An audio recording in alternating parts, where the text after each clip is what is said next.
Buenas tardes tengan todos. Doctor Alemán, ¿ya se encuentra en sala? ¿Me escucha? Sí, se escucha. ¿Aló? ¿Me pueden Sí, decir si se escucha el audio? sí, recién Buenas empieza. tardes, Diana. Buenas tardes, ¿cómo Buenas están? tardes, lo escucho. Buenas Ya, tardes, ok. se Bueno, voy a escucha. hacer la presentación.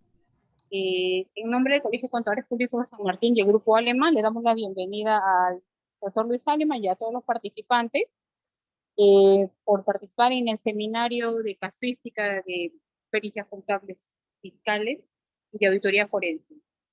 Voy a hacer la presentación respectiva. Voy a pasar a leer la hoja de vida del doctor Alemán. El doctor Luis Alemán Sensol es contador público colegiado y certificado de la Universidad de Lima, con estudios en maestría en finanzas en la Universidad del Callao y estudios de normas internacionales de información financiera para pymes en la Fundación IFRS y el Banco Mundial. Certificación internacional en NIF por Asociación of Chartered Certified Accounts. Tiene amplia experiencia laboral como perito fiscal, gerente de finanzas, también ha sido contador benemérito del Perú y es presidente de afiliaciones de la Asociación Interamericana de Contador AIC. Es vicepresidente del Comité Técnico Permanente de la Junta de Decanos de los Colegios de Contadores del Perú. Ex secretario de la Comisión de Administración y Finanzas de la Federación de Contadores Públicos del Perú y es presidente del Comité de Finanzas del Colegio de Contadores Públicos de Lima y ha sido docente universitario y actualmente se desempeña como director del Grupo Alemán. Doctor Luis Alemán, lo dejo en sala para que pueda dar inicio a su exposición. Muchas gracias, Diana. En primer lugar, quiero saludar a todos los participantes que están el día de hoy. Agradecer en forma especial al Colegio de Contadores Públicos de San Martín, quien en una alianza estratégica venimos desarrollando diferentes temas de educación con la idea de fortalecer las competencias de todos nosotros.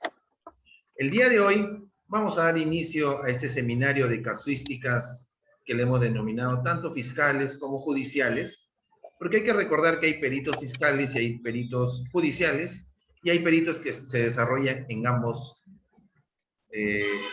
lados. Asimismo, quiero agradecer a todos los participantes que ahí algunos han escrito desde la ciudad de Tacna, Arequipa, Callao, San Martín, Loreto, Cajamarca, Piura, Junín y Cajamarca, que son los que están participando, y obviamente los colegios y los colegas del Colegio de Lima.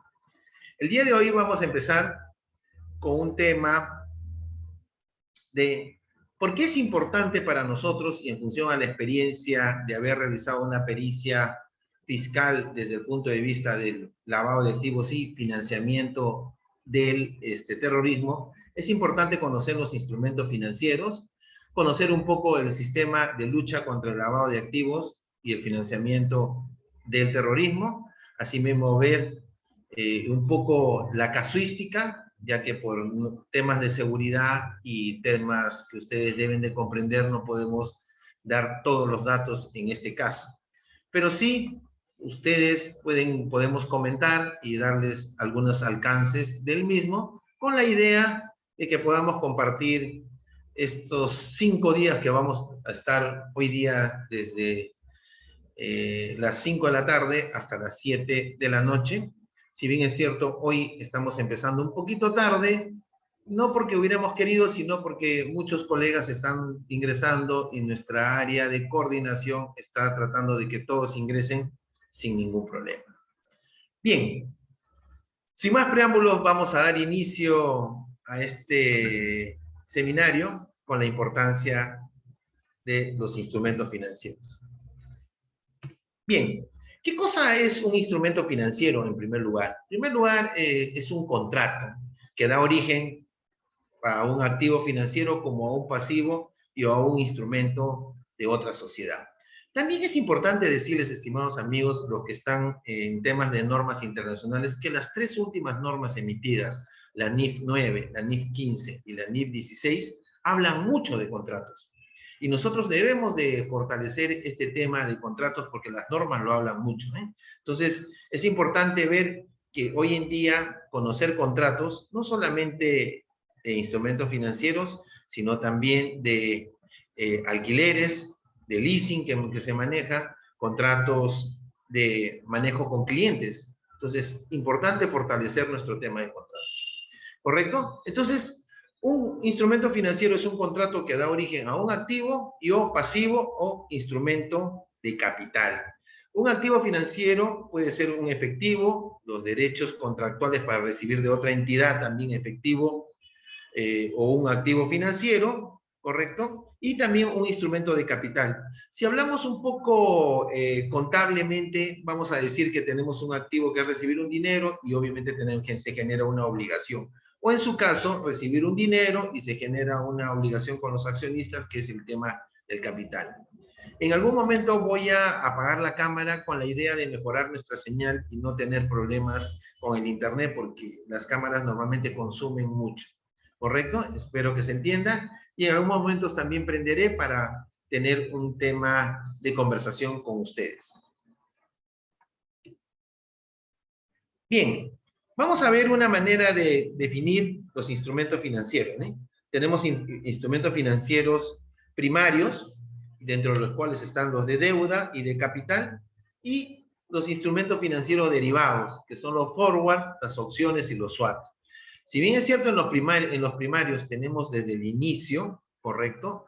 Tanto de deuda como pueden ser las obligaciones, básicamente conocidas como los bonos, y de capital el tema de acciones. En el tema de instrumentos financieros que son los derivados, ahí sí implica fortalecer un activo subyacente que normalmente tenemos, ¿eh? Que es la idea de proteger. Los derivados son como seguros, que a veces, muchas veces no se llega a entender, ¿eh? En el Perú, las medianas empresas, porque las grandes sí utilizan los forward, las opciones y los swap, y las medianas, los forward, que es básicamente la compra de moneda extranjera, es decir, yo puedo hoy en día comprar moneda extranjera a futuro, como también puedo vender moneda extranjera a futuro. La idea de esto es que uno se protege. Esto es como muy similar a lo que suele suceder cuando uno adquiere un seguro para un carro. ¿Cuál es la finalidad de tener un seguro de un carro? De protegerlo, ¿eh? de proteger ese activo. La idea de los derivados es proteger ciertos activos que se adquieren o también que se venden. Porque yo también puedo vender dólares a futuro. Si yo soy una empresa exportadora que sé que a lo mejor la tendencia del dólar aquí a 3 meses es que baje, yo podría estar asegurando hoy un tipo de cambio. Nadie puede saber con ciencia cierta a qué tipo de cambio se va a cerrar a una determinada fecha. Pero lo que permite es menguar el riesgo, es decir, saber que vamos a poder tener un tipo de cambio determinado y también saber que vamos a proteger nuestras operaciones comerciales. Porque imagínense ustedes que he visto casos que se ha dado, sobre todo un caso muy fuerte que se dio, que tuve la oportunidad de verlo, es una empresa que le vende al Estado computadoras. Y ustedes saben que no se puede vender al Estado en moneda extranjera, sino en soles, salvo lo de moneda extranjera solamente está permitido para armamento, ¿eh? Pero eso se maneja en un tema reservado. Y cuando ustedes venden al Estado, en algún momento fijan un tipo de cambio determinado, ¿correcto? Pero ¿qué pasa si por efectos se va demorando el pago que te tiene que hacer y el tipo de cambio va subiendo? Imagínense cuánto uno puede perder solamente por diferencia de cambio. Entonces, los derivados sirven para esto, ¿eh?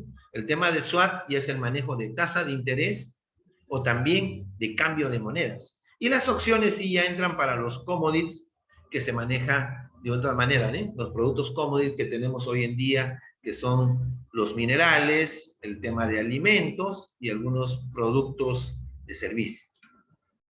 Bien, otra manera de ver los instrumentos financieros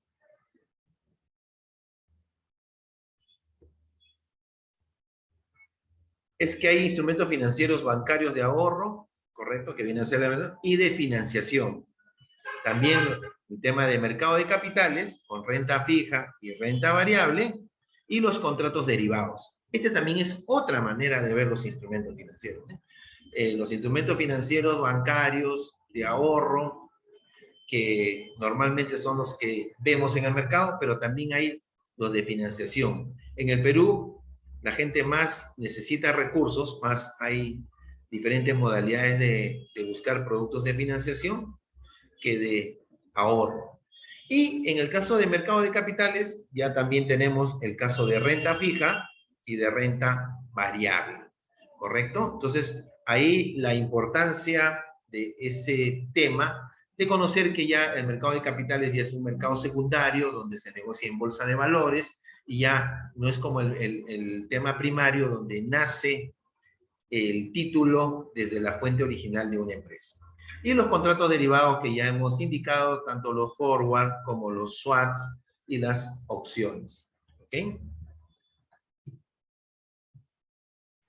Dentro de los instrumentos de financiación y dentro de los instrumentos de ahorro, ahí podemos ver que tenemos instrumentos de corto plazo y de largo plazo, ¿eh?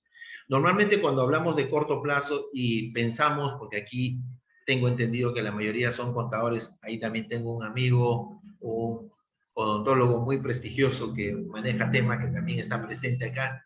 Un gran saludo a mi gran amigo Gerardo Vélez, que está ahí presente, que siempre interesados en estos temas participa. Todo lo que es tema de corto plazo, si analizamos un estado financiero, un estado de situación financiera, vemos lo que es el corto plazo, todo lo que es el activo corriente y pasivo corriente. Entonces, ahí es donde están estos instrumentos, donde podemos tener instrumentos de avance en cuenta, pagaré, crédito en cuenta corriente, descuento de letras, factoring, confirming, que son instrumentos que nos permiten financiar. Hay que entender que el tema de corto plazo es sumamente importante porque ahí es donde se va a determinar el capital de trabajo y vamos a poder ver qué fuentes de financiamiento adecuado podemos utilizar para las empresas, ¿correcto? Y aquí eso también es importante y eso ayuda mucho a las pericias cuando estamos en temas, en pericias económicas o pericias donde se maneja instrumento financiero, ¿eh? El caso que vamos a ver es un instrumento financiero de ahorro, pero esto no implica de que podamos conocer, porque acuérdense que el que está en instrumentos de ahorro es porque otro está consiguiendo, otro es el que está necesitando el financiamiento.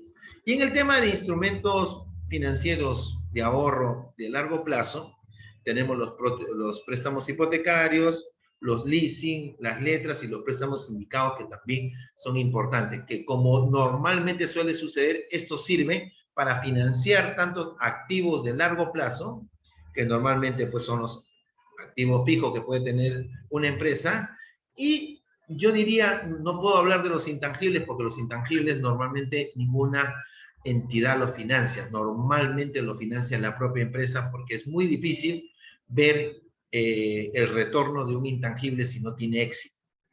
Y entrando al tema de instrumentos de ahorro, también de la misma manera tenemos los instrumentos de ahorro de corto plazo y de largo plazo, ¿eh? Los de ahorro de corto plazo tenemos los clásicos conocidos ahorros, los cuentas a plazo, los pagarés bancarios que podríamos adquirir, los certificados de depósito, los fondos mutuos en sus diferentes modalidades, y los fondos de inversión. Muchas veces he visto yo, cuando he tenido la oportunidad de dictar cursos de finanzas, la gente se confunde el fondo mutuo como si fuera un ahorro. Pero si bien es cierto, el fondo mutuo no es una libreta de ahorro o no es un certificado a plazo, como su nombre lo dice, es un fondo donde se va a generar una inversión de ese fondo.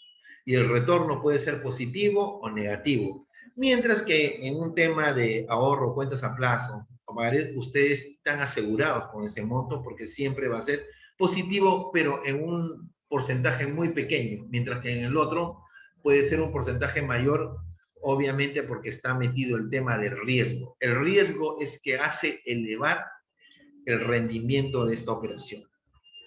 Y en el caso de largo plazo también tenemos las adquisiciones de bonos leasing, los bonos subordinados, bonos hipotecarios y fondos de inversión.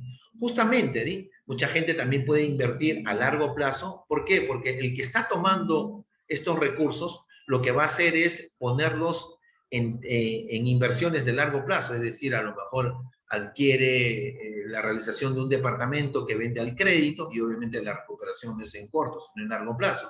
O las adquisiciones de activos, o yo doy leasing a 5 o 7 años. Entonces, entender esto, ¿eh? Y esto nosotros mucho lo relacionamos cuando vemos un estado de situación financiera. Entonces, importante conocer esto.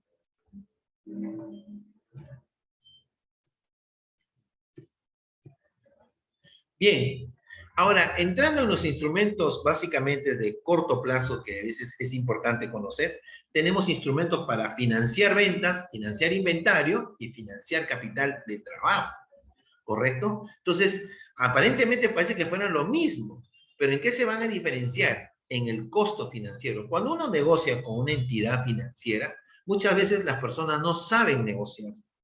Uno de los temas que a veces nos preocupa, y aquí como colegas tenemos que ser abiertos, es que a veces, no sé qué ha pasado con la profesión contable, hay veces que hemos perdido mucho espacio en el tema financiero, ¿eh? Ya los gerentes financieros ya no son contadores, sino vemos de otras profesiones. Y eso se debe que, no sé si ha habido una timidez en estos temas o hay un cierto temor a avanzar jerárquicamente dentro de una empresa en estas posiciones. Y se los digo así abiertamente porque es bueno, ¿eh? Y esto me ha pasado a mí cuando he tenido la oportunidad de ser presidente del Comité de Finanzas del Colegio de Contadores Públicos de Lima, en 2 periodos. Siempre nosotros desarrollábamos a veces algún curso y veíamos que venían muy pocos contadores. Entonces, nuestra idea que nos daba era, oye, saben mucho ya de finanzas, saben mucho de instrumentos, y bueno, no se necesita. Pero cuando veíamos a un comité como el de normas legales y tributarias, veíamos un ejército de gente que a veces hasta por cambiar una tasa se hacía un seminario y se llenaba, ya nos preocupaba. Entonces nos decíamos, era el temor. Y al hacer una pequeña encuesta en su momento generamos y nos dimos cuenta como que hay un desconocimiento de este tema. Y acá es importante, miren que no es lo mismo financiar ventas, no es lo mismo que financiar capital de trabajo, no es lo mismo que financiar inventario. ¿En dónde va a haber más riesgo? Si alguien me puede decir para sentir que estamos conectados aquí, ¿en cuál de las financiaciones hay más riesgo y en cuáles hay menos riesgo?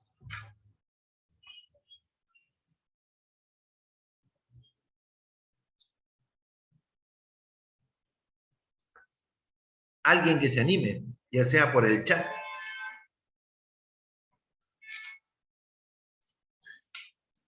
Aló, profesor. Aló, profesor. Aló, profesor. Buenas. Aló, profesor. ¿Con quién tengo el gusto? Buenas, profesor. Mi nombre es Víctor Vega, contador colegiado. Buenas tardes, profesor. Con respecto a la pregunta, sería financiación de capital, préstamo no respaldado directamente por venta de inventario, más que todo esto, ¿no?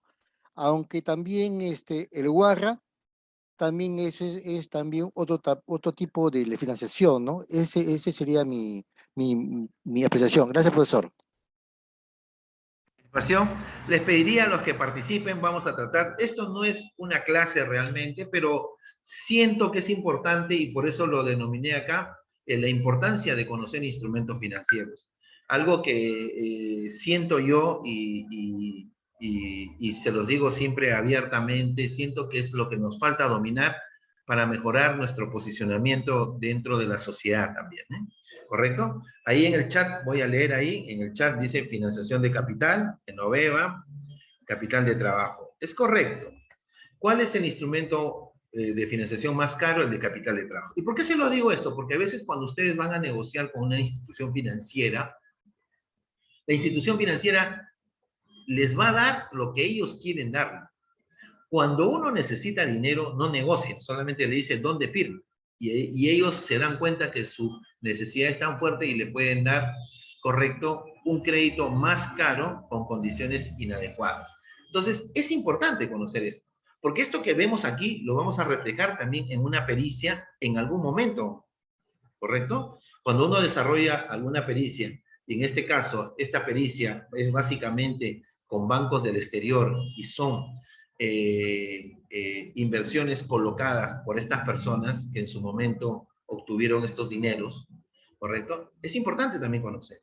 Obviamente, ¿dónde hay más riesgo? Capital de trabajo, porque yo te entrego el dinero y yo no sé en qué lo puedas utilizar. Tú me dices que lo vas a utilizar en tu negocio, pero no necesariamente a veces se da así. ¿Cuál es el de menos riesgo? El financiación de ventas, porque yo ya realicé una venta y solamente estoy esperando, ¿correcto?, que recibir el dinero. Y la financiación de inventarios, que se da a través de la modalidad del WARRA, que nace inicialmente con un certificado de depósito, es que la importancia de esto es que muchas veces las empresas necesitan estoquearse de ciertos productos estratégicos que por su negocio que tienen lo necesitan. Un caso típico puede ser el de los yogures. O sea, fresa no hay todo el año y yo necesito tener fresa porque a lo mejor fresa es el producto que más me sale. Y así podemos ir comentando, ¿eh? Entonces la idea de esto es que ustedes podamos intercambiar estas ideas y que este seminario puedan entenderse en la mayor profundidad y la importancia de conocer estos instrumentos.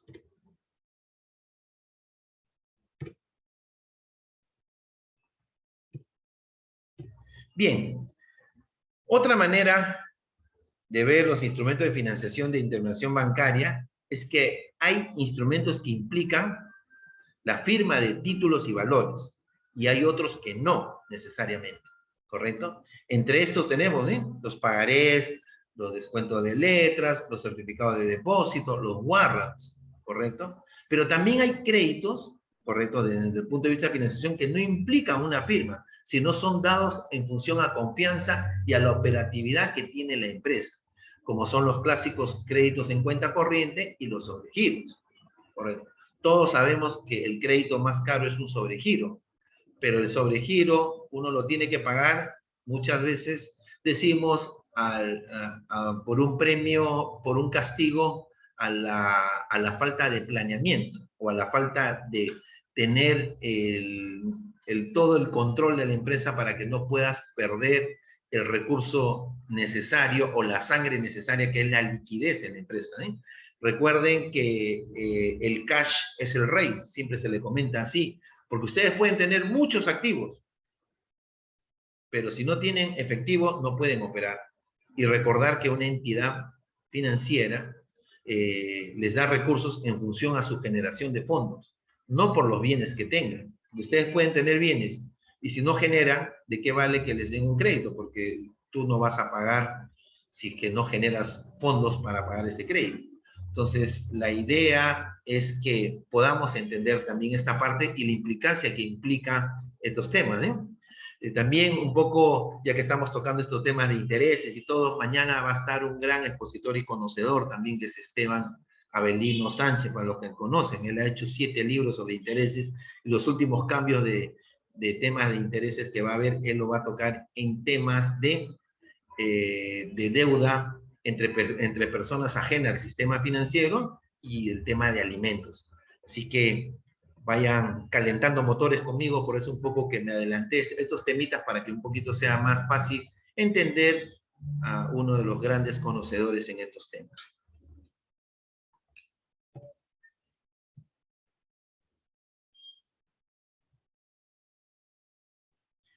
Otra manera de ver los instrumentos financieros y específicamente de financiación son los créditos involucrados que implican desembolso de caja y otros que no implican desembolso de caja, ¿eh? Ahí tenemos, cuando son créditos de desembolso de caja, es conocido como los créditos mutuos, ¿eh? Es un mutuo que se firma, donde una persona entrega un activo y obviamente se genera una obligación, ¿correcto? Y lo que estamos viendo es que es un contrato financiero. También hay la cesión de documentos pagaderos por terceros, donde ustedes tienen la oportunidad también de que si tienen documentos por cobrar puedan cederlos a terceros en forma notarial. en forma de contrato que permita generar la liquidez necesaria. Pero también hay otros instrumentos de financiación que no implican salida de recursos, ¿correcto? Como son conocidos las fianzas, el aval, los créditos documentarios o los famosos LC, los letter credits, que se maneja para temas de importación y o exportación, los stand-by y los back-to-back también, ¿eh? Que se manejan también desde el exterior y que muchas veces sirven estos instrumentos, sobre todo que no implican salida de recursos o entrega de recursos, sirven muchas veces para lavado de activos. Entonces, es importante conocer cada uno de estos, ¿no? Y cómo se puede manejar y conocer para que ustedes puedan desarrollar mejor su labor pericial o en su defecto también como conocimiento y cultura, digamos, ¿no? Yo quiero un poquito profundizar con el tema de las fianzas y el aval y un poco también entrando a un tema financiero, ¿eh? Fíjense, cuando una empresa, y aquí es un poco, quizás un pequeño tic, yo sé que a lo mejor muchos lo conocen, necesita recursos, va a pedir un crédito. A lo mejor un crédito le puede costar 12%, 15%, dependiendo de la empresa o persona que sea. Pero los créditos que no implican desembolsos pueden costar 4%. Entonces, imagínense ustedes cuando lo que suele suceder normalmente, vamos a ver con una entidad del Estado que ustedes pueden pedir un adelanto de una obra, van a emitir una carta fianza. Si no tuvieran esa posibilidad de conseguir una carta fianza, van a tener que buscar los recursos a un tercero, si es que no lo cuentan, obviamente, ¿no? Porque el que pide adelanto es porque necesariamente necesita recursos para avanzar el servicio o en su defecto la entrega de mercadería que se ha comprometido. Pero cuando uno tiene esta posibilidad de acceder a estos instrumentos que no tienen, que no implican salida de dinero, el costo financiero de esa transacción se cae. Porque yo en vez de pedir prestado al 14 o 15, me están dando al 3 o 4%, ¿correcto? Entonces miren también la importancia de esto. Al igual que suele suceder, hay muchos productos que, sobre todo el tema de productos alimenticios de mayorista, muchas veces se pide un crédito a 30, 60 días. Pero como son productos consumibles, normalmente no hay crédito. Pero cuando tú puedes conseguir una carta fianza que avale que en caso de que tú no pagues, la entidad va a asumir eso, pues el costo financiero de tu transacción se cae. Y ahí la importancia de conocer estas maneras, ¿eh? Operaciones de importación también. Un letter crédito o una carta de crédito, que muchas veces ustedes lo han visto, lo que permite es facilitar el comercio internacional. Es decir, sí, para dar un crédito a veces a una empresa que está a 2 cuadras de nuestra empresa, o dar un crédito a alguien que nos va a pagar un servicio dentro de 2 meses, y lo tenemos a 2 cuadras, se nos hace difícil. ¿Se imaginan cuando se tiene que hacer transacciones económicas entre empresas que están una en otro país y el otro en otro país? Entonces la carta de crédito o el letter credit lo que permite es que uno esté asegurado en recibir su dinero y el otro esté asegurado en que va a recibir la mercadería. Pero también hay stand-by, cartas de crédito stand-by, donde uno deja, la carta de crédito stand-by es como una carta fianza, pero en forma internacional, donde yo emito una carta fianza de un banco del exterior, a lo mejor, ¿correcto? Con la idea de garantizar una operación crediticia de un cliente acá, o de una persona acá. Es decir, esta carta de crédito stand-by lo que permite es asegurar que si en caso la persona que obtuvo este crédito no paga, desde el exterior lo van a pagar. Y normalmente esto se maneja entre bancos. Y el tema de back-to-back, que también es un tema que se maneja tanto internacionalmente, diría yo, mucho más que localmente, lo que permite es que asegurar, inyectar liquidez a una empresa en la cual yo tengo injerencia, en la cual yo tengo, digamos, es como decir una matriz con sucursal. Yo quiero que mi sucursal vaya haciendo historial crediticio en el país donde está desarrollando, ¿correcto? Entonces, hago que solicite ese crédito y para fortalecer que le den una buena tasa y que esté garantizado, lo avalo desde el exterior con un back-to-back o con un stand-by. El back-to-back lo que permite en muchos casos es que yo pueda decidir a dónde va el recurso y con qué tasa de interés. Porque en el back-to-back yo puedo decir de la siguiente manera: oye, préstale este dinero que yo estoy depositando en una cuenta de ahorro, ¿correcto? Yo lo dejo, esta cuenta de ahorro que va ganando una pequeña tasa de interés, pero este recurso se lo entregas a tal persona. Y la garantía de que en caso no pague va a ser esta misma certificado a plazo o esta cuenta de ahorro. Entonces está garantizado. ¿Por qué es importante conocer estos instrumentos, señores? Como les vuelvo a repetir, recordar que las personas que hacen lavado de activos y financiamiento del terrorismo están asesorados por los mejores profesionales que ustedes crean. Hay veces no se puede detectar porque ellos pagan a los mejores profesionales para manejar de esta manera. Entonces, es importante, a veces uno no llega a entender una transacción financiera ante una pericia si que no tienes los conceptos claros de cómo se puede haber estado manejando. Recuerden que todos hacemos una teoría del caso, ¿sí? El fiscal, en este caso yo estoy hablando como perito fiscal adscrito al Ministerio Público. Entonces, es importante, ellos desarrollan su caso, pero nosotros que somos los auxiliares de justicia, también damos nuestras ideas y damos nuestra experiencia en estos aspectos, ¿correcto? He ahí la importancia de esto. No sé si hasta ahí estamos bien, y si hubiera alguna duda, encantado de poder resolverla, por favor, a nuestros 50 participantes que en la actualidad ahorita se encuentran y que muchos van a ingresar seguro dentro de unos minutos.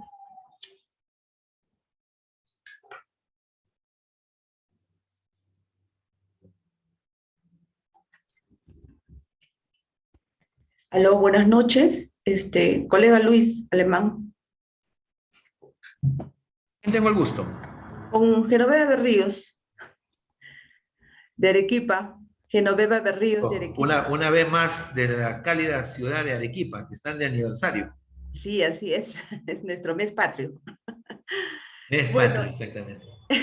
quería preguntar, ¿qué tiempo, digamos, se considera en cuestiones financieras corto plazo, mediano plazo y largo plazo?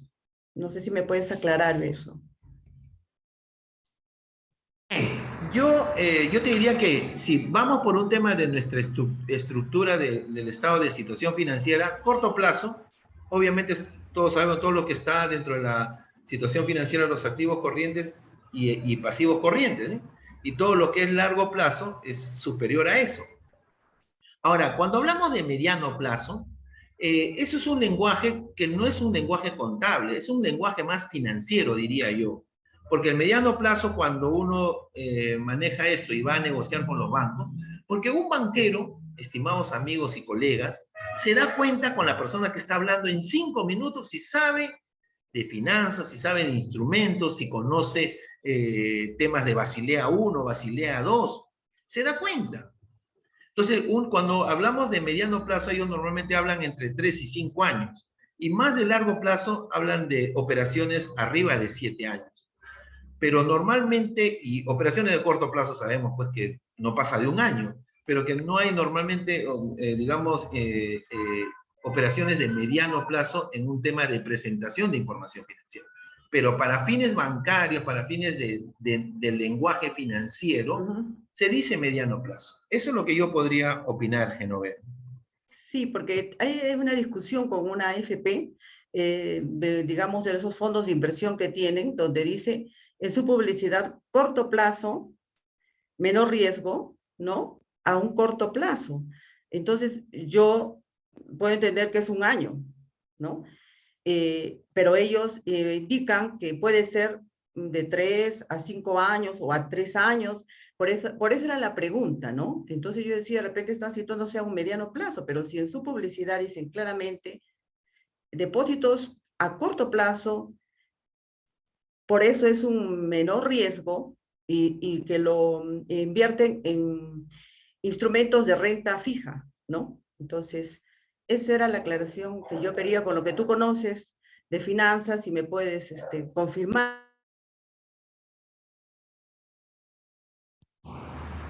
El tema está que si hablamos de fondos mutuos y en general los fondos de inversión, pues ustedes saben que hay toda una mixtura, ¿eh? Renta fija, normalmente, pues, como le volví está asegurado porque la renta es fija, ¿correcto? El tema es que como es un fondo, pero por más bono que sea, ¿correcto? También la empresa que emitió el bono puede hacer que entre en default y se caiga. Pero como rendimiento va a ser seguro, mientras que cuando ustedes están en el sistema financiero, ahí no hay riesgo, ahí está asegurado. Obviamente que la tasa es menor, ¿correcto? Es menor que un fondo de inversión.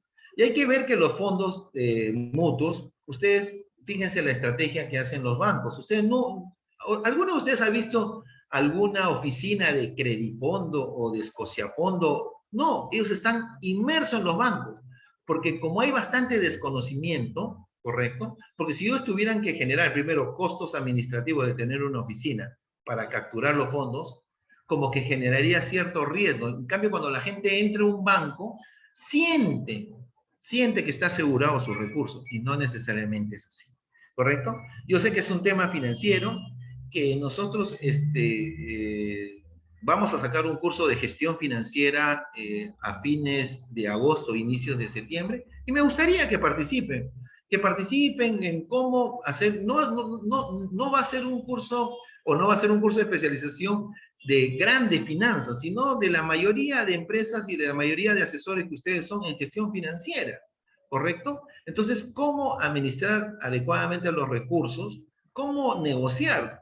Nosotros hace años hacíamos un taller de cómo negociar con la banca, porque hasta la forma de presentar y de presentar a su empresa es importante. Imagínense, van a una negociación donde el banquero les pregunta una pregunta básica. ¿Cuánto han vendido en los últimos 2 años? Y ustedes no saben. ¿Qué impresión se puede dar el banquero? ¿Cuáles son tus últimas ventas en 3 meses? ¿Cuáles son tus ratios? ¿Cuáles son tus temas básicos? Ustedes no van a saber porque recuerden que todo eso se metodiza en el banco y sacan un scoring de la posibilidad de que ustedes puedan asumir un crédito, ¿no? Entonces, son temas bastante interesantes que no es la idea desarrollarlo acá, pero creo que era importante manejar el tema de instrumentos en estos temas. No sé si hubiera otra pregunta o seguimos con el tema.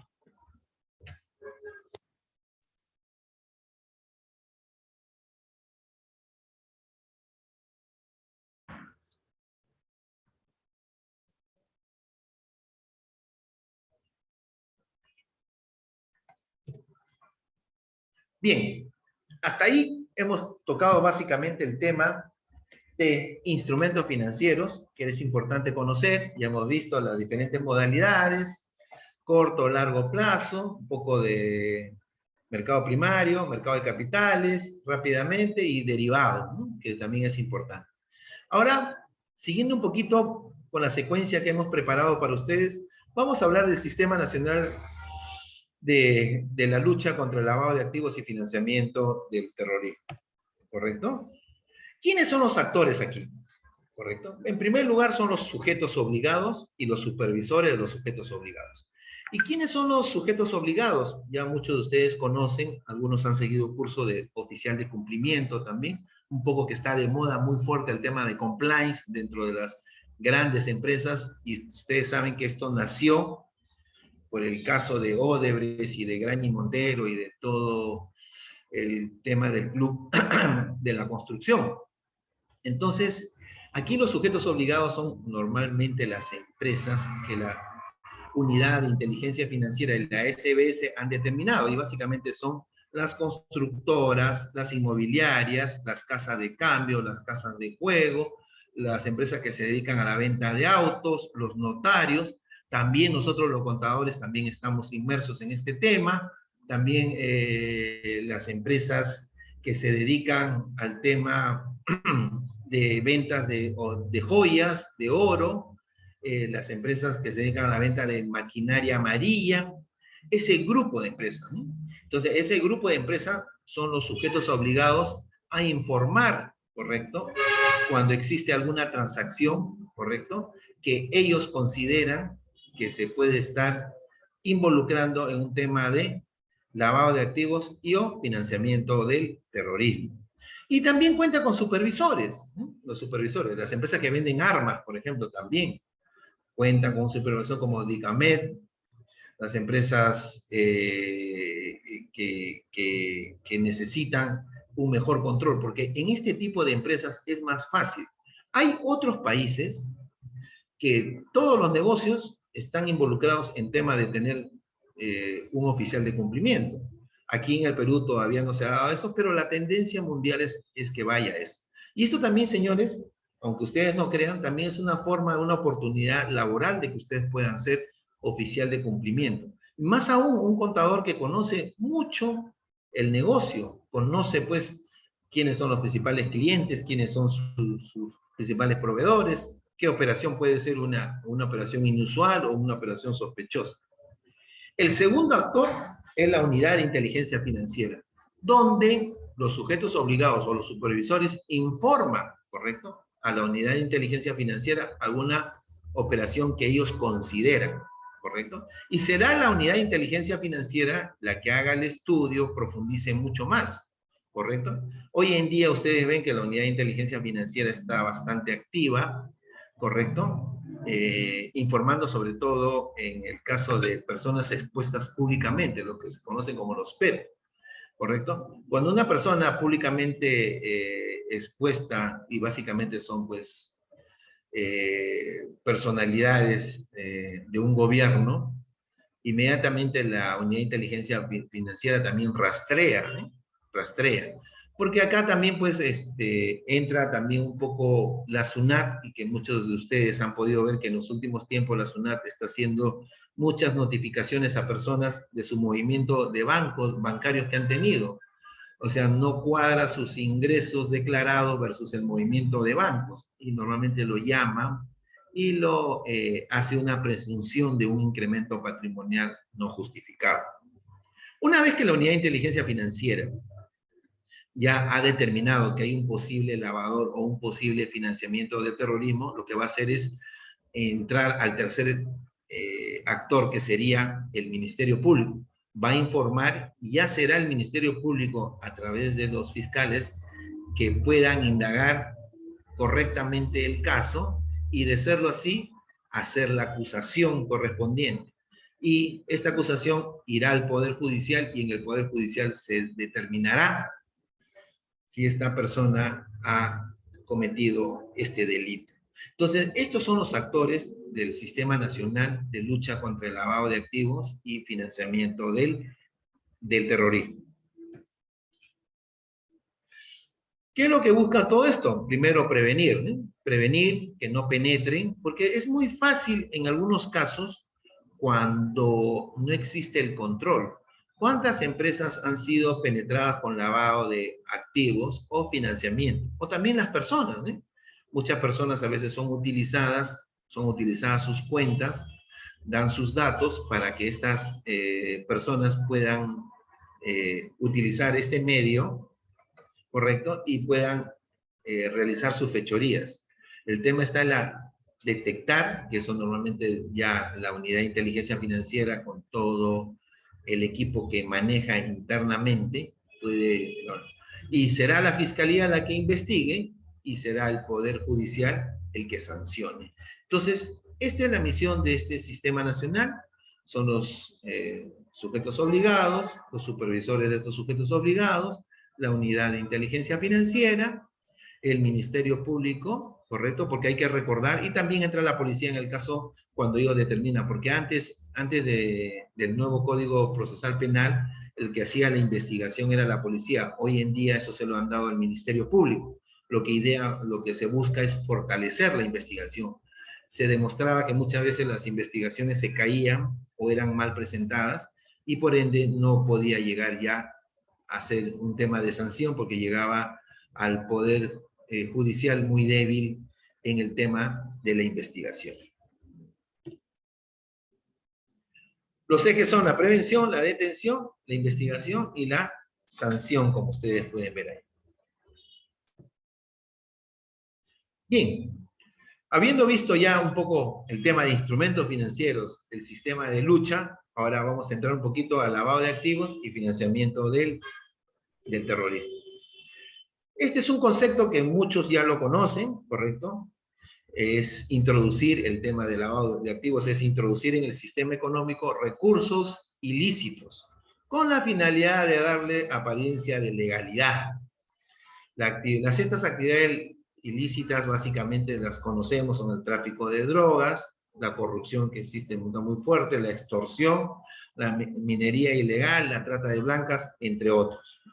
Entonces, de ahí la importancia de poder conocer esto y que justamente el tema del lavado es que ingresan estos recursos a la economía, estos recursos ilícitos obtenidos. Mientras que en el tema del financiamiento del terrorismo no es así.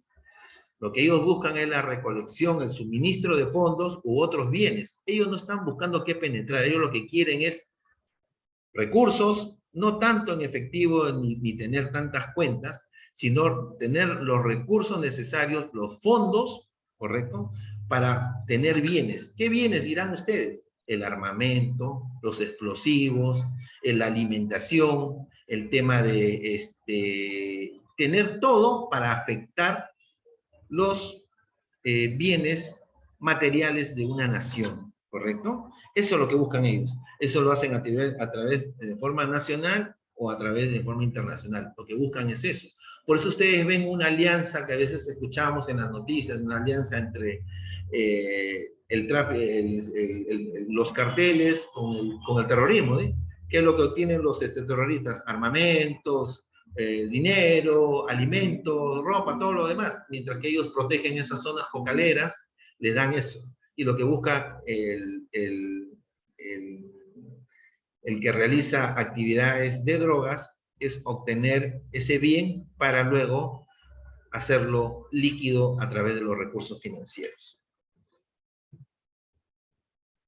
Bien, ya vamos entrando un poquito al caso, la pericia, que ya muchos lo conocen, ¿correcto? La pericia es un medio probatorio en el cual se intenta obtener para el proceso un dictamen fundado, ¿correcto? Un dictamen fundado con especiales conocimientos científicos, técnicos, artísticos para el descubrimiento o valorización de un elemento de prueba, ¿correcto? La pericia, todos sabemos, se fundamenta en la necesidad que tiene el juez o el fiscal investigador de ser ilustrado. Recuerden que nosotros lo que hacemos es, ante un hecho que ellos no llegan a entender cómo se ha realizado o para qué ha servido, lo que hacen es utilizar a los peritos, y no solamente a nosotros los peritos contables, ustedes saben, ¿eh? Hay peritos en el tema de medicina, en el tema de psicología, en el tema económico, en el tema balístico, en el tema diferente, grafotécnico, hay de todo. Y lo que busca el juez o el fiscal es que se le ilustre sobre cómo se ha podido realizar el hecho de este delito. ¿Correcto? Ahora sí, ya entramos un poquito al caso, ¿correcto?, de por qué es importante conocer un poco de instrumentos financieros, porque es importante cómo la pericia contable, en este caso que me tocó desarrollar de un tema de financiamiento del terrorismo en nuestro país, yo puedo decir que he tenido la suerte de que me haya tocado esto. Creo que muchos de los peritos con mucha experiencia, mucho más que yo diría, quizás no han tenido la suerte o son muy pocos los que puede haber tenido de lo que pasó en nuestro país desde los años que teníamos el terrorismo, ¿no?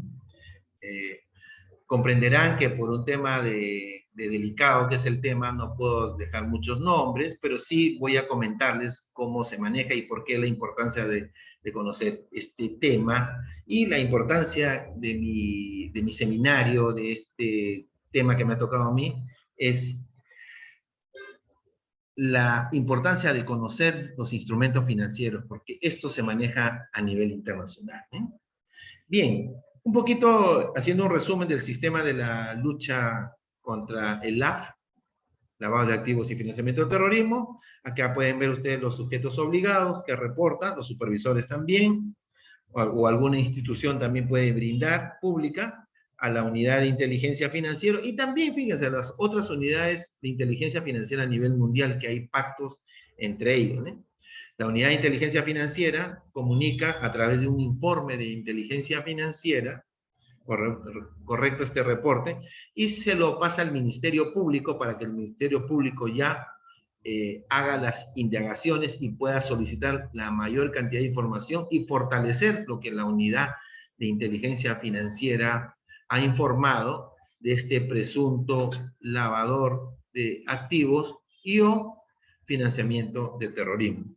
Y luego hará la denuncia ante el Poder Judicial y se determinará. En muchos casos, luego el Poder Judicial que ha determinado esto, también se entra al tema de lo que se conoce como la extinción de dominio, cuando se recupera estos recursos y se les quita a estas personas. Antes no había la extinción de dominio, entonces los delincuentes que obtenían estas grandes fortunas, ¿correcto?, pasaban su tiempo en la cárcel y cuando salían ya ese dinero que habían obtenido no les era quitado. Hoy en día ya no existe eso, hoy se persigue hasta el final, es decir, que cuando ya ellos salgan de la cárcel ya no van a contar con esos recursos, dentro de los que se puede haber hecho la extinción de dominio. Bien, este es un caso del Ministerio Público, donde el Ministerio Público hizo sus términos de referencia, disculpen donde solicitaba el perfil de un perito, en este caso era profesional, contador público o economista. Y aquí también hago una reflexión, ¿eh?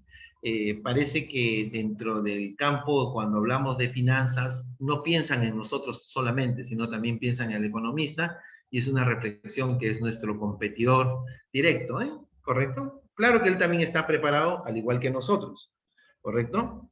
Debidamente colegiado, con una habilitación vigente, el ejercicio de la profesión de 3 años, con temas de conocimientos contables, de pericias contables, el cual se puede haber desarrollado y acreditado, ¿eh?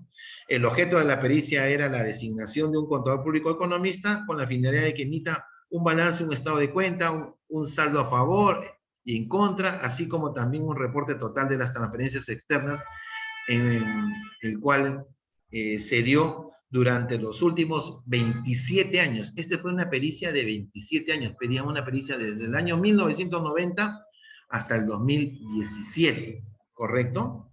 Entonces, ahí estos eran los términos de referencia. Y el fiscal, cuando hicieron estos términos de referencia, a veces se dan cuenta que no utiliza quizás un lenguaje adecuado porque es un tema de su desconocimiento. Entonces ahí nosotros tenemos que darles el soporte técnico, justamente para eso estamos los diferentes tipos de peritos que existen en nuestro país para realizar esto, ¿no? ¿Correcto? Y también ponía si había un saldo a favor o un saldo en contra. Y acá les voy a detallar porque a mí también me llamaba la atención cuando leí en contra. Y era que cuando uno comienza a ver el expediente, en este caso, habían algunos instrumentos que tenía esta persona afuera que estaban negativos.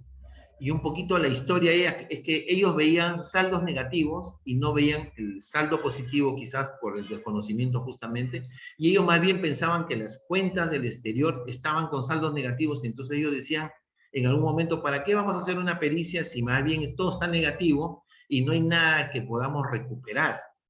Pero por ahí se fortalecieron con algunos fiscales adjuntos y dijeron, pero hay que hacer la pericia y sacarnos la duda, porque obviamente uno tiene que pensar, si las personas retiran o hacen transferencias al exterior, es muy difícil que estén negativos, pero los informes que enviaba este banco suizo eran en forma negativa, pero también mandaban temas positivos que no era factible al fiscal entenderlos, o entender qué instrumentos financieros estaban utilizando para, digamos, beneficiarse con los rendimientos de las inversiones que ellos habían realizado. ¿Correcto? Ahora, uno se pone a pensar aquí, estimados amigos, y uno dice, ¿por qué las personas que en esa época se dedicaban al terrorismo y que aquí eran uno de los cabecillas que estaba inmerso en este caso, era por qué quería sacar recursos afuera si ellos necesitan recursos, como habíamos dicho, localmente para financiar sus actividades. Es que también existe la prevención que ellos hacen de que en el caso de que estas personas sean capturadas o en el caso de que tengan que fugar, ¿correcto? Si fugan, necesitan tener recursos afuera para sobrevivir. O en el caso sean capturados y se les dé una amnistía y tengan que expulsarle del país, porque a veces también se da eso, ya tienen recursos afuera y puedan vivir de esa manera. Entonces, ahí la importancia de entender, ¿eh? Uno cuando se mete en el caso, pues, es como una novela, ¿eh? Uno va leyendo, y ustedes, lo que han desarrollado pericias, ven, pues, expedientes, una tonelada, ¿eh? O sea, pueden haber 20, 30 expedientes y uno tiene que escoger lo mejor que le pueda servir para determinar la pericia, ¿no? Entonces, este era el caso de desarrollar una pericia de 27 años, de analizar, hacer un análisis y evaluación de los resultados y finalmente presentar un informe, ¿correcto? En esta oportunidad tuvimos, como digo, la suerte de salir y todos saben que hay que hacer un acto de juramento y aceptación del cargo, ¿correcto? Para poder desarrollar esta labor, ¿correcto? Y ahí donde nos pedían determinar el balance, los estados de cuenta, saldos a favor, ¿correcto?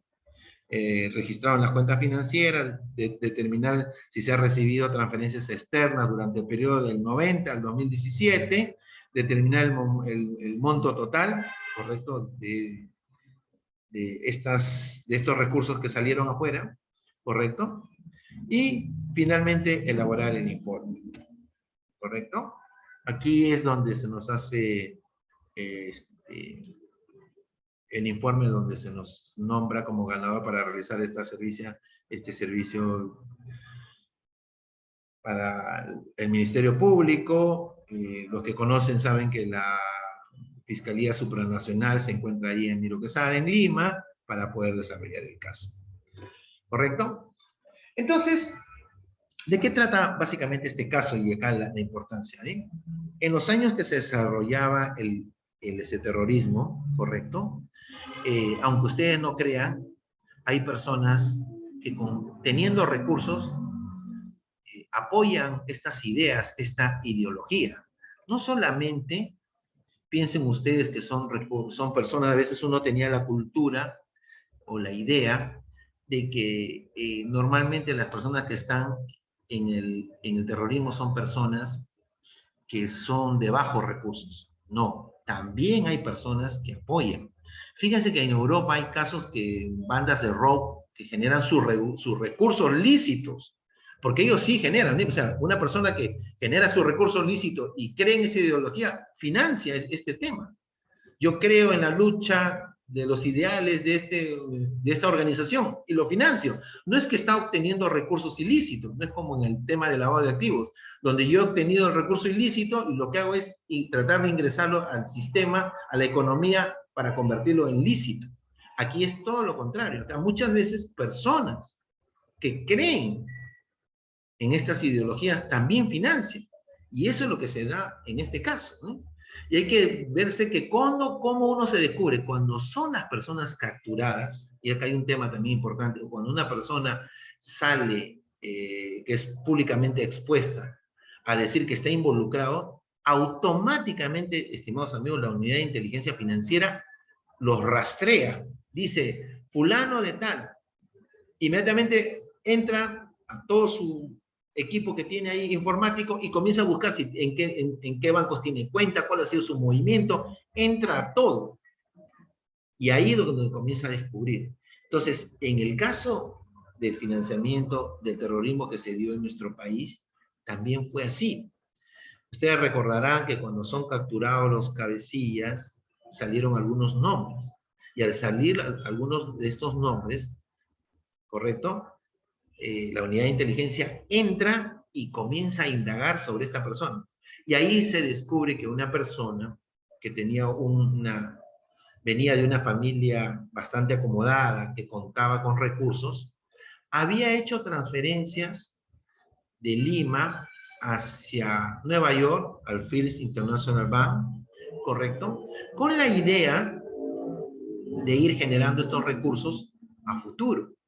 Obviamente no llamaba la atención. Si ustedes son de tienen un historial de contar con recursos económicos, hacer transferencias no va a llamar la atención, porque dicen, ah, no, esta es una persona que tiene sus recursos y por ende, correcto, es una persona que ha manejado de esta manera y los bancos siempre han utilizado Basilea I, conoce a tu cliente. Entonces, utilizaban, correcto, a esta persona que sí creía en esta ideología y que apoyaba financieramente, correcto. Parte de estos recursos que había obtenido eran de ella, porque era una dama, y parte de los recursos eran de lo que los terroristas habían conseguido a través de las diferentes modalidades de extorsión, básicamente, ¿no? ¿Correcto? Y estos recursos eran transferidos, ¿correcto? Obviamente, cuando uno transfiere una cuenta a Estados Unidos, también en esos tiempos, Estados Unidos no te abría y tampoco no te abre así muy fácil. Y para abrir a veces una cuenta en Europa, si ya viene de un banco referenciado en Estados Unidos, porque aquí los bancos se referencian. Cuando yo te mando un cliente, una transferencia de un cliente, el banco ya entiende que el otro banco lo ha investigado, entiende que el otro banco lo conoce. No sé si ustedes han podido ver, si han podido trabajar a veces en algunas empresas, y eso se ve en muchas de las empresas grandes, digamos, con movimientos de exportación e importación, que a veces uno como cliente le pide al banco, hazme una carta de referencia, porque con eso yo me presento a otro banco, pero ya no a un banco local, sino a un banco del exterior. Entonces, esta carta normalmente dice, sí, la empresa XXX,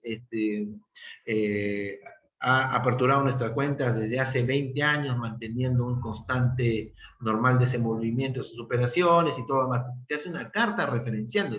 Tú con esa carta vas a otro banco y el otro banco te lo va a recibir. Porque hay que recordar un poco también, entrando en temas financieros, los bancos son corresponsales entre sí mismos. Así como los bancos nos dan una línea a una empresa o a una persona, los bancos también se dan línea entre ellos. Entonces, el abrir una cuenta vía Estados Unidos a través de un banco de Nueva York y luego esos recursos saltaran hacia un banco suizo, en este caso el Banque de Mont de Roche, ¿correcto? Era importante porque era mucho más sencillo. Y la idea es que se utilizaba a una persona que creía esto y que era una persona acomodada, era una persona que contaba con recursos y que no iba a llamar la atención, ¿correcto? De ahí la importancia de esto. ¿Cómo se viene un poco a descubrir esto? Cuando cae la persona y se comienza a hacer las indagaciones por la unidad de inteligencia financiera con su par de la otra unidad de inteligencia financiera, ¿correcto? Donde la segunda, donde había una persona que tenía poder sobre esa cuenta, es decir, la persona original que había abierto estas cuentas había cedido un poder para el manejo de esa cuenta a otra persona. Y esa otra persona sí era una de las cabecillas, ¿correcto? Si bien es cierto, esta persona no era cabecilla porque no se sabía de esta persona, porque recuerden que cuando se hacen detenciones muchas veces se descubren a personas que ustedes, que las personas que investigaban no la tenían mapeada, no la tenían como al descubrirse se descubre. Cuando sale esta información se descubre que la otra persona tenía el manejo real de las cuentas. ¿Ok? Entonces, este dinero que ustedes ven ahí viaja hacia Nueva York y de Nueva York viaja hacia Suiza, ¿correcto? En Suiza, básicamente es el inglés y el francés, más diría yo el francés, porque toda la información que se pudo obtener de este banco vino en francés. Y ahí entra otro perito, el perito traductor, donde va a traducir toda la información que envía. Y a veces esta información no viene ordenada, viene como ellos quieran mandarla. Y aquí comenzamos a descubrir algunos problemas de lenguaje. porque también las traducciones de instrumentos financieros netamente no tienen traducción, a veces son creaciones desde el punto de vista, ¿no?, de la entidad.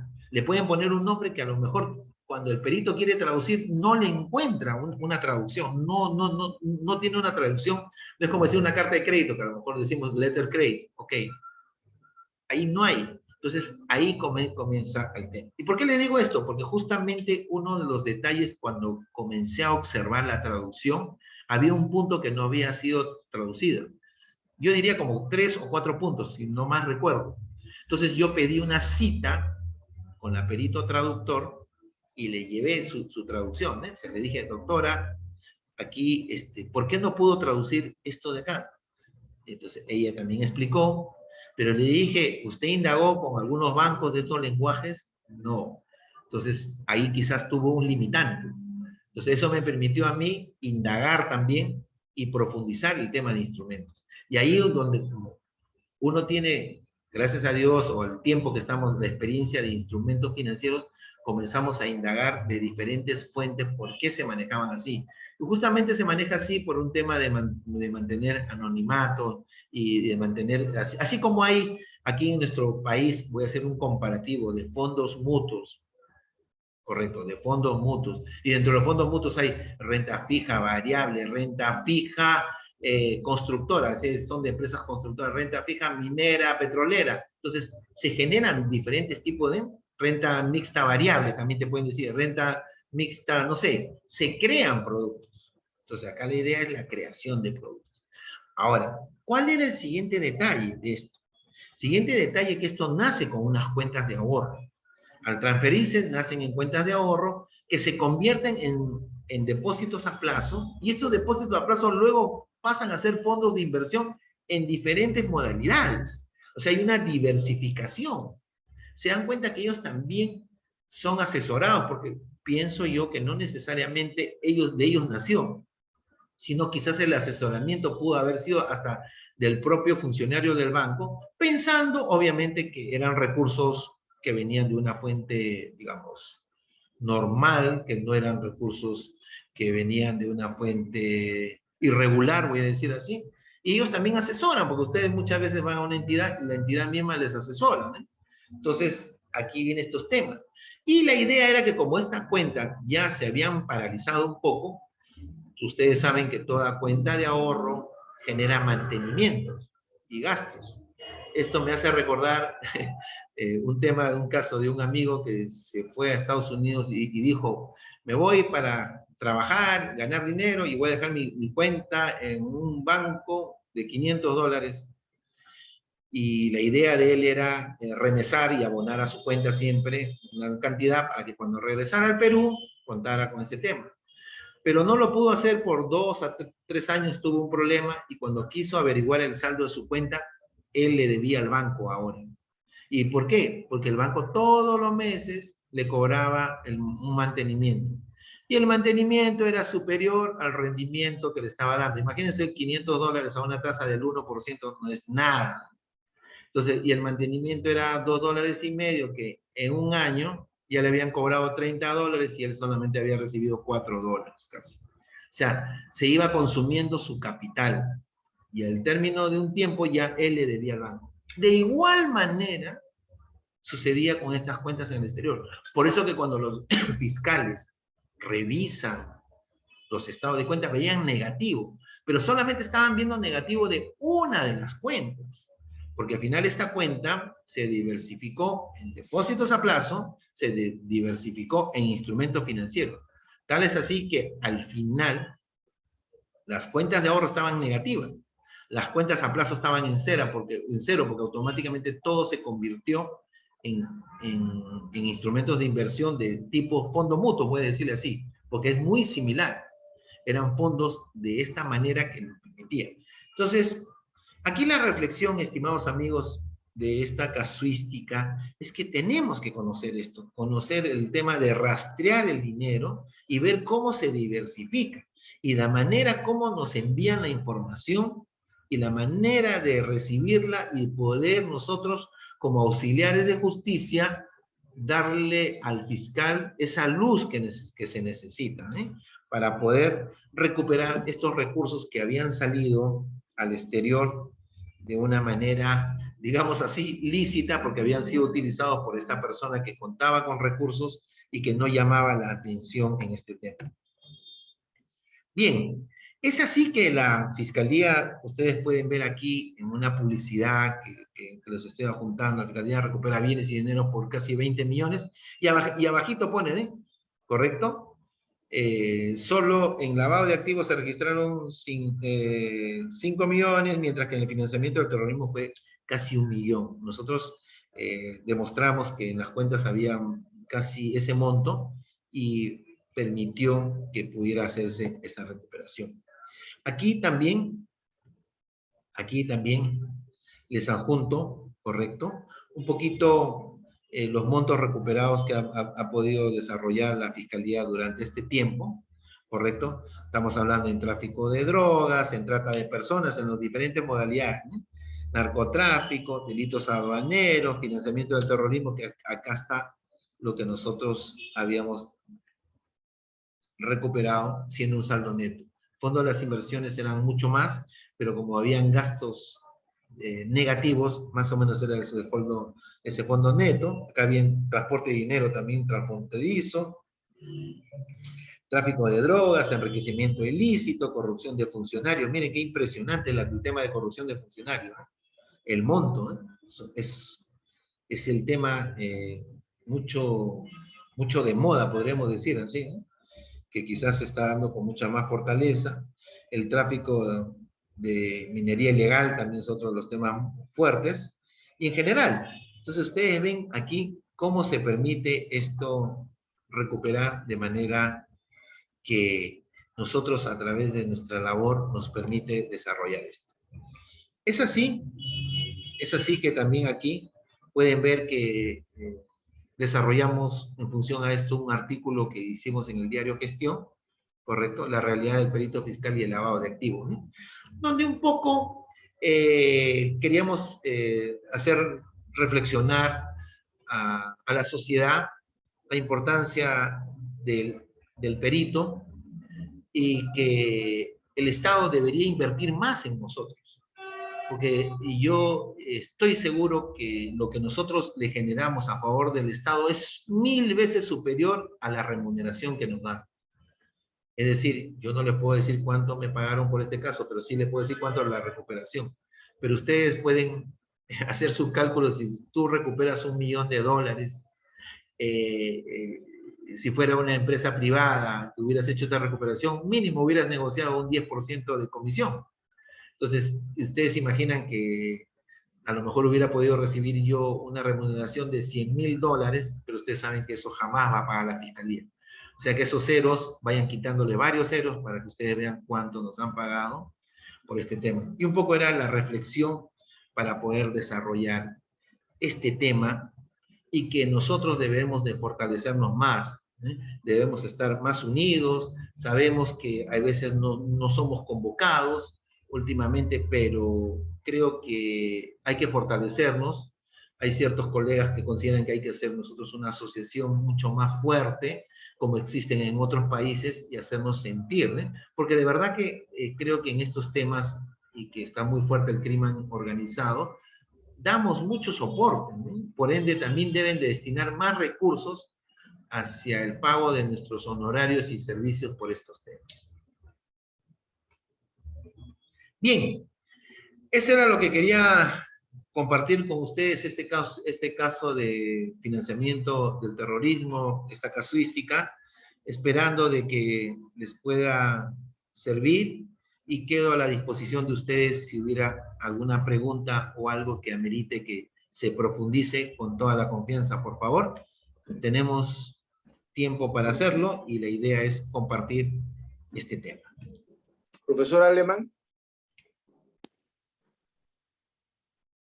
Profesor Alemán.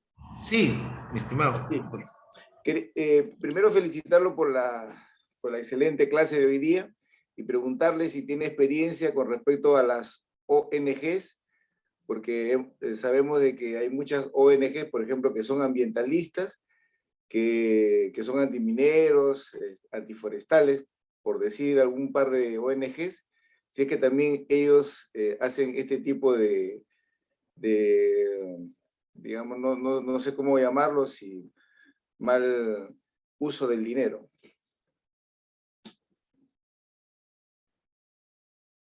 Gerardo, bueno, en tema de ONGs, no he podido, porque como las ONGs básicamente están en un tema privado, es bastante difícil, salvo que se dé una investigación dentro del interno, con el doctor he tenido la oportunidad hicimos en el caso de que él tuvo una oportunidad ser directivo de una institución y descubrimos también este tipo de casos, ¿eh? Entonces, sí es importante lo que usted indica, doctor, pero honestamente no tengo un tema con una ONG que se haya manejado, porque ellos también manejan recursos de afuera también, ¿eh? O sea, tienen recursos, financiamientos de afuera, donde obviamente a veces se dice que son extorsionadores hacia las empresas locales porque los hacen sentir tan mal que están utilizando los recursos del mundo de una manera inadecuada, con la idea de conseguir recursos ellos y pagar a sus directivos también, con estos temas. Eso es lo que yo le podría comentar. Gracias, doctor. No sé si hubiera otra pregunta, estimados amigos. Doctor Alemán, buenas noches. Sí, doctor. Bueno, por la excelente disertación, y en realidad quiero hacer una pregunta específica. Mire, tratándose de este seminario del peritaje y de las casuísticas que usted ha mencionado, específicamente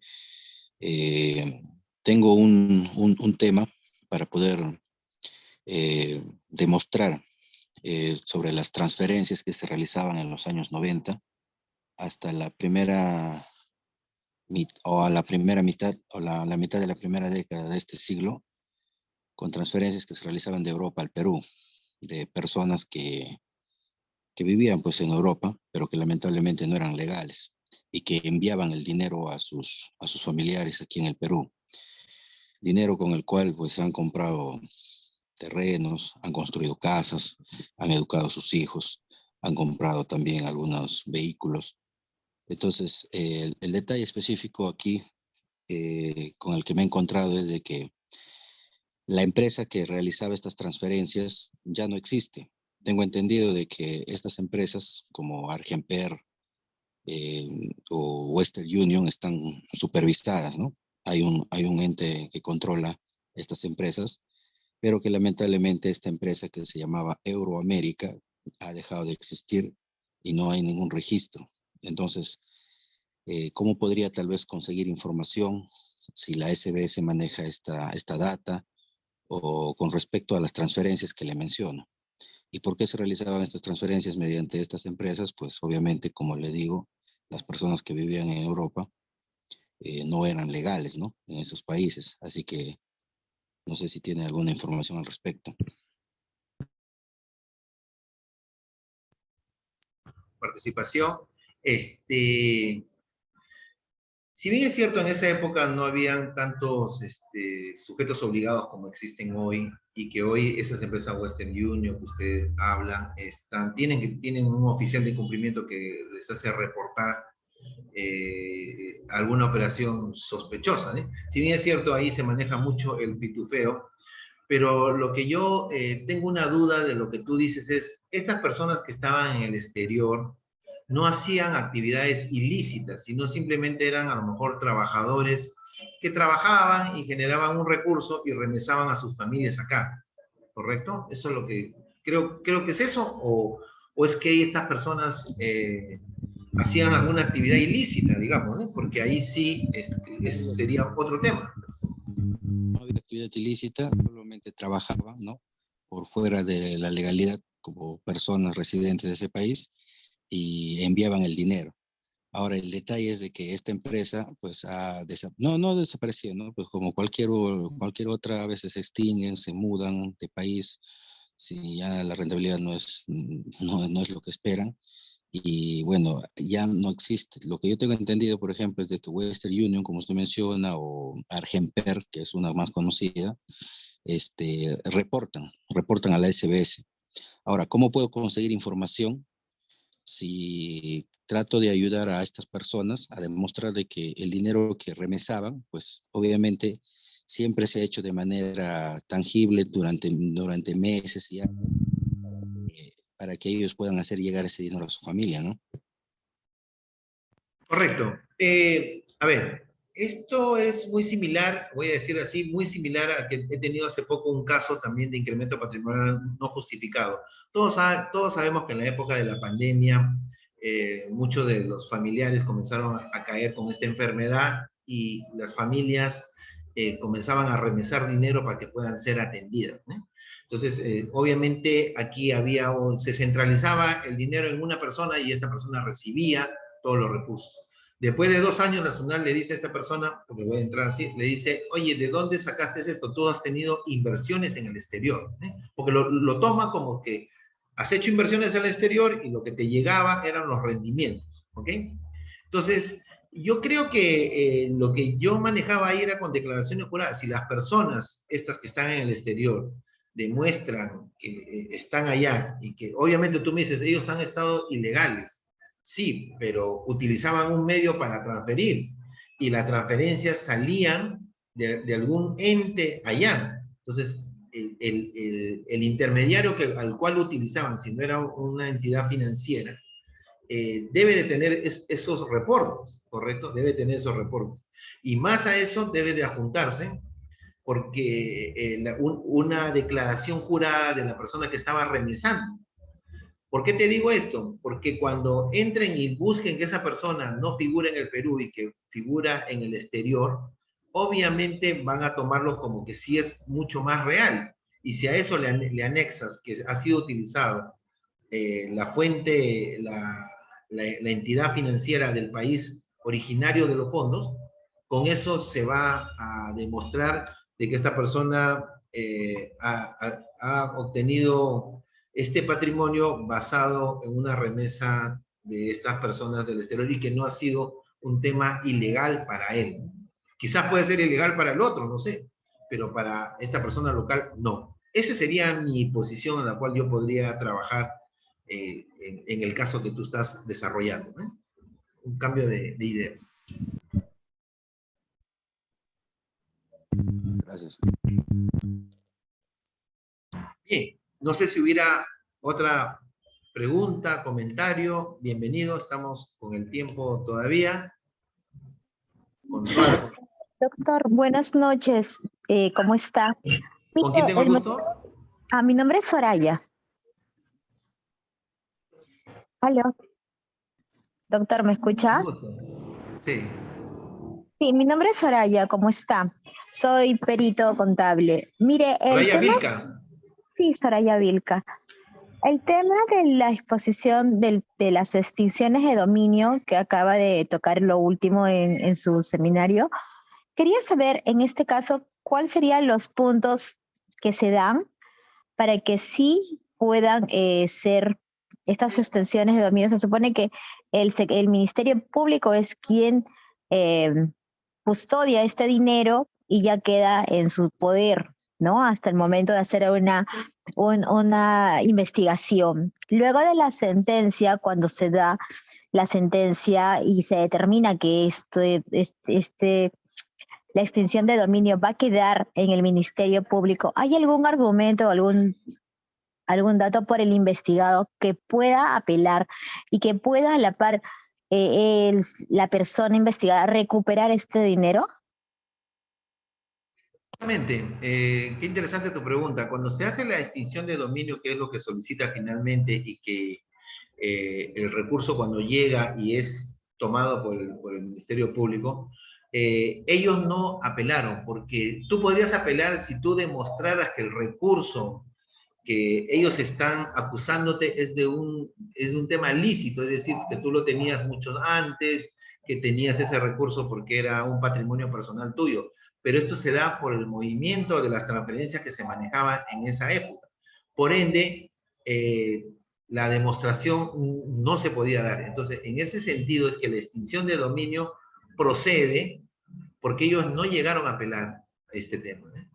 Y no llegaron a apelar porque no tenían argumentos para apelar, y ahí es donde se hace esta recuperación en favor del Estado peruano. Y en un caso particular, digamos, por un tema de desbalance patrimonial, en este caso, al poder hacer un tema de sustento para poder recuperar esta extensión de dominio, ¿lo puede hacer después que ya salió alguna sentencia a favor del Ministerio Público, o una vez que sale esta sentencia ya no puede el investigado pedir, bajo cualquier otro argumento, pedir la devolución? ¿Por qué le comento? Porque hay personas investigadas que contratan peritos de parte para poder generar estos recursos y poder recuperarlo, porque claro, estuvieron o mal asesorados, o de repente pensaron de que en su momento un buen abogado o el abogado que ellos contrataron lo podían haber ayudado sin poder tomar, digamos, al inicio una pericia, ¿no? Que se supone que es lo mejor que se da en estos casos.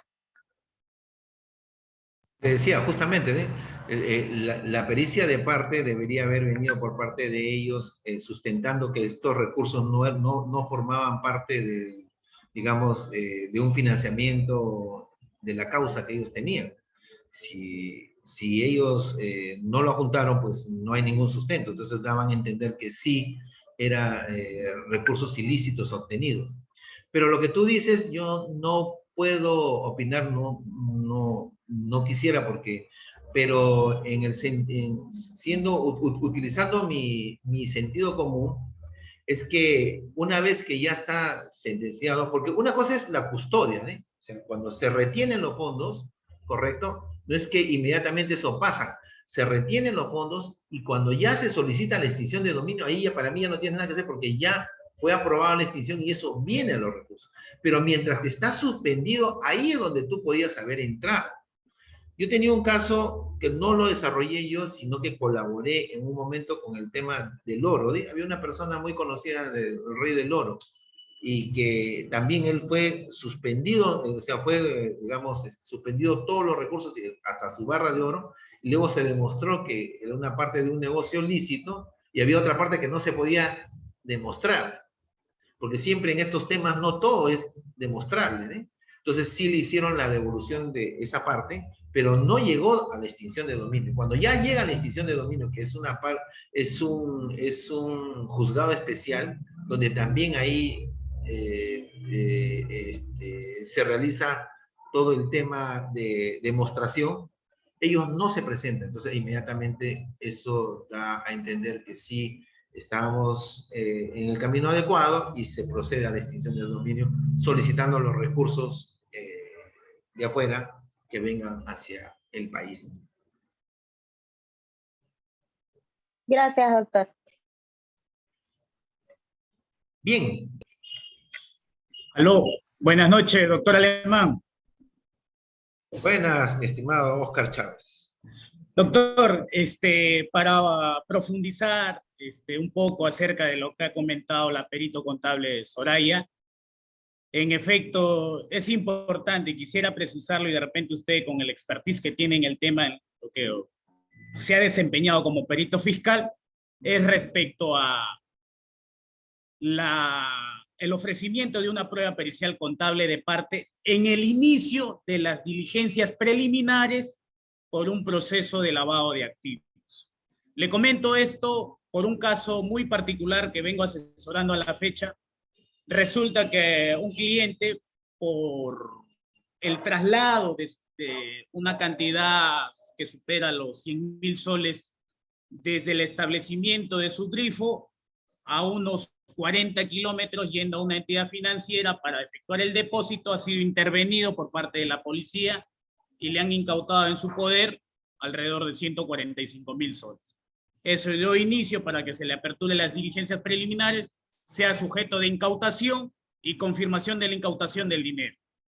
Recurrió al suscrito para elaborar una pericia contable por recomendación de su abogado, y hemos demostrado el origen, la fuente de los ingresos que en el momento el cliente estaba trasladando.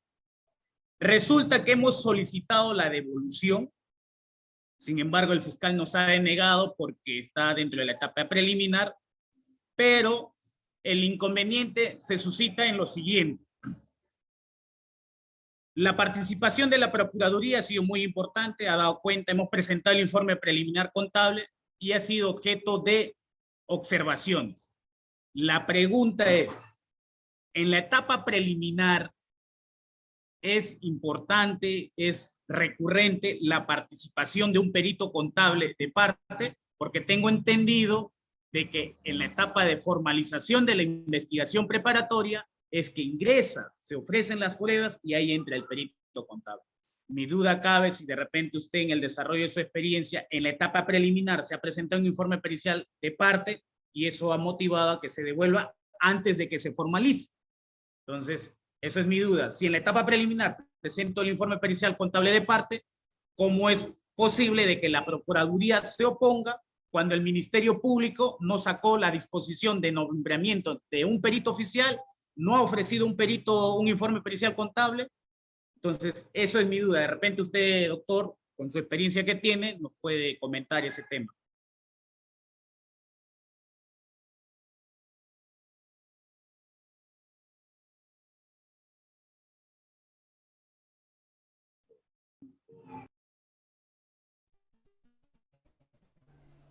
Lucho, no tienes audio. Hola, hola, ¿se me escucha? Sí, lo que quería decir es que no es que tenga tanta experiencia, un poco, si bien es cierto, tengo más de 30 años como contador público, pero el tema como perito, más de 8. Lo que quiero decirte es que en el tema es que, si bien es cierto, la pericia de parte demuestra que los recursos han sido obtenidos de las ventas del año de hace 2 días y recién ha ido al banco a depositar, voy a entender eso, sin que sea necesariamente el caso así real, pero tú estás demostrando.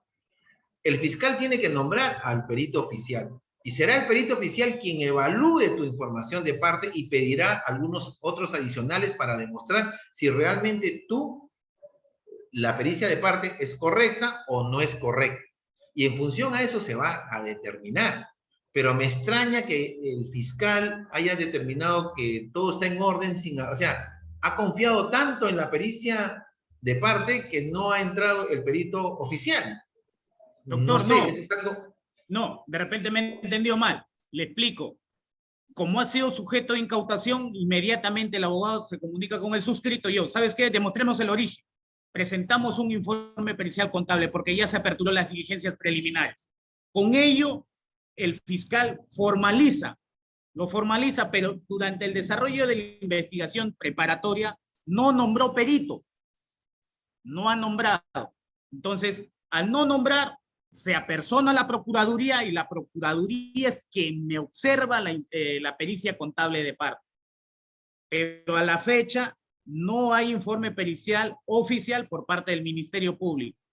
Solamente el fiscal se está basando en la observación de la Procuraduría y a mérito de ello es que no procede con la devolución, no nos ha otorgado la devolución. Correcto. Entonces lo que tú tienes que hacer ahí, a mi entender, es que tiene que solicitarse el nombramiento de un perito oficial para que confirme, porque una vez que el perito oficial confirma de que esos recursos vienen de buena fuente, la Procuraduría ya no va a actuar, porque está dándole fe un órgano que le está diciendo estos recursos son de esta fuente bien dada, o sea, son del negocio que se ha generado por las ventas que se ha realizado. Ustedes tienen que pedir para que el perito oficial, porque los peritos de parte simplemente lo que están haciendo es demostrar que el recurso es esto, perfecto, pero el perito oficial puede decir, oye, esto no es así, aquí te falta esto, tú no has demostrado esto, de estos 145,000 solamente me has demostrado 50. Porque el fiscal cuando lea tu informe no lo va a entender, porque no es la persona. Entonces él tiene que recurrir a su auxiliar, y su auxiliar de justicia va a ser este perito de parte. O sea, ustedes tienen que solicitar que se nombre perito de parte y que ratifique tu informe. Y ahí también tienes el derecho de trabajar con el perito de parte, porque a lo mejor, ¿qué suele suceder? que a veces el perito oficial toma cosas que el perito de parte no sabe, o que el perito, o a veces el perito oficial no ha tomado algunas consideraciones tuyas. Entonces tú estás en el derecho de que su trabajo se vaya realizando contigo, paralelamente. Ese es el tema. Perfecto, doctor. Muchísimas gracias. Por tu intervención. Sí, colega Luis. Buenas noches. Bien, no sé si hubiera otra consulta, o consulta, perdón, o un comentario, porque no estamos... Sí, Luis. Luis, ¿me escucha? ¿Con quién tengo el gusto? Alejandro te saluda. Tu colega Alejandro. Un gusto. Luis, la pregunta es lo siguiente. Al inicio de tu exposición, hacías referencia a productos financieros como son cuentas de ahorro, cuentas a plazo fijo o cuentas, sí, cuenta corriente. Esos productos vienen a resultar operaciones pasivas al cual se refiere el artículo 1249 del Código Civil cuando dice que no se puede pactar capitalización de intereses salvo se trate de cuentas mercantiles, cuentas bancarias o similares. Dentro de las cuentas bancarias serían las cuentas de ahorro, cuentas de depósito, plazo fijo o certificado de depósito o cuenta corriente. ¿Es lo correcto o a otro tipo de cuenta bancaria se está refiriendo? Se refiere a eso, pero no te podría contestar con una seguridad. Yo te pediría que el día de mañana que va a estar Esteban Avelino Sánchez, que es una persona muy fuerte en este tema de intereses, en este caso sería con personas que no son, que serían personas con el sistema financiero. Pero no entiendo cuál el tema. Lo que pasa que el tema de cuentas mercantiles es muy abierto, ¿no? Entonces no puedo dar una opinión con ese tema, no podría, digamos, ¿eh? Pero te pediría que esa pregunta mañana quizás la puedas hacer a un perito que más, el tema de intereses va más por un tema civil, ¿no? ¿Correcto? Correcto, Lucho. Gracias. Ok. No sé si de la exposición que hemos podido realizar hay alguna consulta. Si no, estaríamos dando por cerrado este primer día del seminario de casuísticas periciales y nos estaríamos viendo el día de mañana. Muchas gracias, doctor Alemán. Asimismo, indicarles, por favor, traten de entrar antes de las 5, ya la mayoría tiene su tema. Sé que hoy día hemos estado porque muchas personas se han inscrito hoy a última hora, pero estamos para apoyar y colaborar. Nuestra idea es difundir el conocimiento, tratar de compartir estas experiencias, generar criterios. Yo siempre digo que nadie tiene la verdad absoluta, pero creo que compartir experiencias nos enriquece. Así que un saludo a todos los amigos de Tacna, Arequipa, Callao, San Martín, Loreto, Cajamarca, Trujillo, Chimbote también que están participando y nos estaríamos viendo el día de mañana. Muchas gracias por estar ahí, un fuerte abrazo a la distancia y espero que mañana, estoy seguro que va a estar bastante caliente con los nuevos temas de intereses que nuestro colega Esteban Avelino va a estar el día de mañana. Un fuerte abrazo a todos. Cuídense mucho.